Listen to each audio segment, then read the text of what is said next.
சென்னையில் தூய்மை பணியாளர்களுடன் நடைபெற்ற பேச்சுவார்த்தை தோல்வியடைந்திருக்கிறது. 10வது நாளாக போராட்டம் தொடர்ந்து கொண்டிருக்கிற நிலையில் தூய்மை பணியை தனியாருக்கு ஒப்படைக்கக் கூடாது என்று பணியாளர்கள் வலியுறுத்தி வருகின்றனர். மேலும் பணி நிரந்தரம் வேண்டும் என்றும் வலியுறுத்துகிறார்கள். சென்னையில் தூய்மை பணியாளர்களுடன் நடைபெற்ற 7ஆம் கட்ட பேச்சுவார்த்தை தோல்வியடைந்திருக்கிறது. அண்மை செய்தியாக பார்க்கிறோம். பணி நிரந்தரம் உள்ளிட்ட கோரிக்கைகளை வலியுறுத்தி சென்னையில் 10வது நாளாக போராட்டம் நடத்தி வருகிறார்கள்.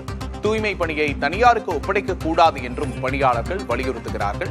இந்த நிலையில் 7ஆம் கட்ட பேச்சுவார்த்தை தோல்வியடைந்திருக்கிறது. அண்மை செய்தியை பார்க்கிறோம். அமைச்சர்கள், அதிகாரிகள் என பல்வேறு தரப்பிலும் பேச்சுவார்த்தைகள் தொடர்ந்து நடைபெற்று வந்தன. இந்த நிலையில் 7ஆம் கட்ட பேச்சுவார்த்தை தோல்வியடைந்திருக்கிறது. தூய்மை பணியை தனியாருக்கு ஒப்படைக்கக் கூடாது என்று பணியாளர்கள் வலியுறுத்துகிறார்கள். மேலும் பணி நிரந்தரம் வேண்டும் என்பதும் அவர்களின் கோரிக்கையாக இருக்கிறது. அது தொடர்பாக 7 கட்ட பேச்சுவார்த்தைகள் நடைபெற்றன. தற்போது 7ஆம் கட்ட பேச்சுவார்த்தை தோல்வியடைந்திருப்பதாக அண்மை செய்தியை பார்க்கிறோம். 10வது நாளாக இந்த போராட்டம் தொடர்ந்து வருகிறது. தூய்மை பணியாளர்களின் போராட்டம் காரணமாக பல்வேறு பகுதிகளிலும் பணிகள் பாதிக்கப்பட்டிருக்கின்றன.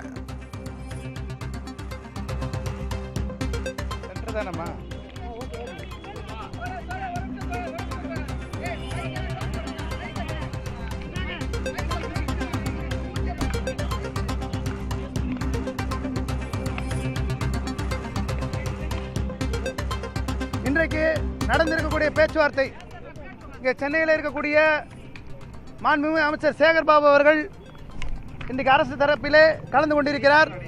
சங்க தரப்பிலிருந்து பேச்சுவார்த்தை நடத்தப்பட்டது. அவர்கள் தங்களுடைய நிலைப்பாடிலிருந்து மாற்றவில்லை. அதற்கு மாறாக இங்கிருந்து வேறு இடங்களுக்கு சென்று போராடுங்கள் என்று சொல்லியிருக்கிறார்கள். அதை சங்கம் ஏற்க மறுத்தது. அதனால் பேச்சுவார்த்தை இல்லை என்று சொல்லியிருக்கிறார்கள்.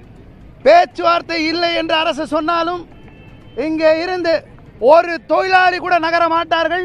பெண் தொழிலாளர்கள் நகர மாட்டார்கள். ஒருவேளை கைது செய்தால் இந்த அரசு எந்த இடத்திலிருந்தும் போராட்டத்தை தொடருவார்கள். ஒருபோதும் போராட்டத்திலிருந்து சங்கம் பின் ஒதுங்காது. இந்த அரசு ராம்கி நிறுவனத்திற்கு ஏஜென்ட்டாக செயல்பட வேண்டும். 271 கோடி ரூபாய்க்கு ஏஜென்ட்டாக செயல்பட வேண்டும் என்று நினைத்தால் சமூக நீதி சமத்துவம் என்று சொல்லக்கூடிய அரசுக்கு சரியான நீதியை உழைப்போர் உரிமையகம், எல்டியூசி, ஏஐசிசி, பெண் தூய்மை பணியாளர்கள் நிச்சயமாக கொடுப்பார்கள், பதிலடி கொடுப்பார்கள். இப்ப இந்த தேர்தல் நேரத்தில் அளித்த வாக்குறுதியை என்ன சொல்றாங்க? அது சொன்னாருன்றாங்களா, சொல்லலன்றாங்க? அதை பத்தி ஏதாவது பேசுறாங்களா? 19/1/2021 அன்று தேர்தலுக்கு முன்பு இன்றைக்கு இருக்கக்கூடிய மாண்புமிகு முதல்வர் அவர்கள் இந்த சென்னை மாநகராட்சி கடிதம் எழுதியிருக்கிறார்.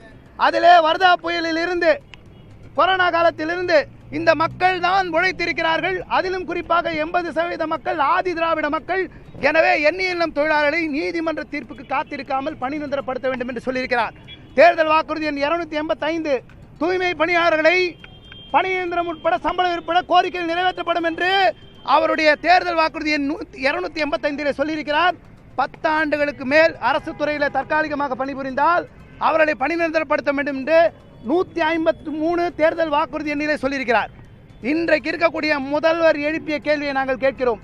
அதே நேரத்தில் அவர்கள் ஒன்றை சொல்லுகிறார்கள், 10 மண்டலம் தனியாருக்கு போயிட்டு இப்ப போனா என்ன பண்ணீங்கன்னு கேட்கிறாங்க. ஒரே கேள்விதான், 10 மண்டலம் தனியாருக்கு போன போது ஏன் இன்னைக்கு இருக்கக்கூடிய முதல்வர் எதிர்த்தாரு? ஏன் மா சுப்பிரமணியன் அவர்கள் இங்க சென்னை மாநகராட்சிக்குள்ள வந்து ஐயோ இந்த ஜனங்க வயிற்றுல அடிக்காதீங்க, வேலையை விட்டு வெளியே அனுப்பாதீங்க சொன்னாரு? அப்ப உங்களுக்கு தேர்தலுக்கு முன்னாடி ஒன்று பேசுவீங்க, ஆட்சி முடிஞ்சு நீங்க கையில் வந்தால் வேற ஒன்று பேசுவீங்களா? இன்னைக்கு ராம்கி நிறுவனம் லாபம் சம்பாதிக்க என்ன பண்ணுறாங்கன்னா, ஒன்று சிறப்பாக நடக்குமா வேலை, 2வது காசு குறையுமா? சிறப்பாக நடக்கிறதுக்கு வித்தியாசம் காட்ட சொல்லுங்கள். மொத்தம் 15 மண்டலம், 10 மண்டலம் தனியாக இருக்குது. அம்பத்தூர் 11ஆம் மண்டலம், 12 வார்டு. அங்கே இருக்கக்கூடிய 12 வார்டு இதே சுய உதவி குழு திட்டத்தில் தான் இருக்குது. 3 வார்டு தான் தனியார் மையம். பிரித்து காட்ட சொல்லுங்கள். எங்கெங்கெல்லாம் கம்ப்ளைண்ட் இல்லை. ஏற்கனவே Enviro solution, Spain company, Ramki Andhra company நல்லா வேலை செய்கிறாங்க, இவங்க நல்லா வேலை செய்யல அப்படி சொல்லுங்க. முதலமைச்சர் கடிதம் கொடுத்துருக்காரு. கொரோனா காலத்தில் இவங்க தான் காப்பாற்றினாங்கன்னு.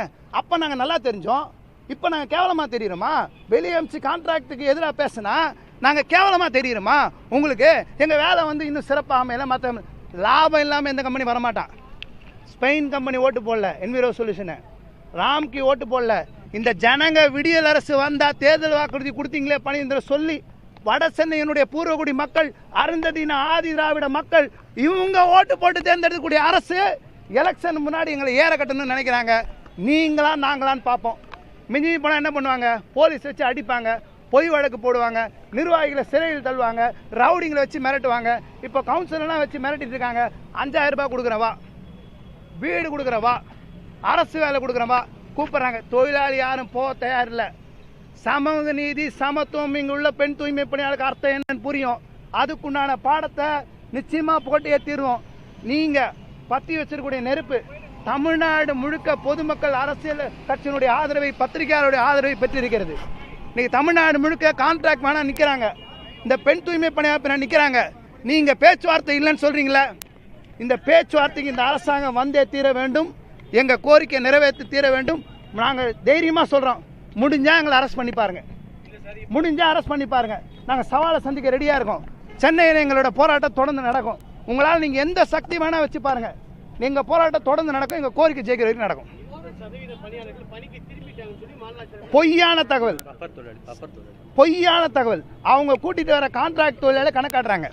4000 தொழிலாளி சாங்ஷன்றாங்க. 1953 தொழிலாளி தான் ஏற்கனவே சுய திட்டத்தில் இருக்கிறது. அவங்க என்கேஜ் பண்ணவங்களை மட்டும்தான், அவங்க சொல்லியிருக்கிறவங்களை மட்டும்தான் கணக்காட்டுறாங்க. தொழிலாளி இங்கேருந்து அவங்க லிஸ்ட்டு வெளியிட சொல்லுங்கள். யார் யார் எங்கெங்கே என்எல்எம்ல வேலை செஞ்சவங்க எந்த வாழ்லையும் வந்து வெளியே சொல்லுங்க. பொய்யாக வேண்டுமென்றே போராட்டத்தை சீர்குலைக்க வேண்டும் என்ற எண்ணத்தோடு பொய்யான தகவல்களை பத்திரிகை மூலமாக பரப்புகிறார்கள். இதை 100% நாங்கள் மறுக்கிறோம். இது உண்மை கிடையாது. இங்கே களத்தில் இருக்காங்க, நாங்கள் லிஸ்ட்டு கொடுக்குறோம். எவ்வளோ தொழிலாளி போராட்டத்தில் இருக்காங்க, நாங்கள் லிஸ்ட்டு கொடுக்குறோம். இது முழுக்க முழுக்க இன்னைக்கு அவங்க தூய்மை பணியாளர்கள் உடனான பேச்சுவார்த்தை தோல்வியடைந்திருக்கிறது. சென்னையில் 10வது நாளாக தூய்மை பணியாளர்கள் போராட்டத்தில் ஈடுபட்டிருக்கிறார்கள். போராட்ட குழுவைச் சேர்ந்தவர் பேசிய காட்சிகளை பார்த்தோம். பின்வரும் செய்தி தொகுப்பில் இது தொடர்பாக விரிவாக பார்க்கலாம்.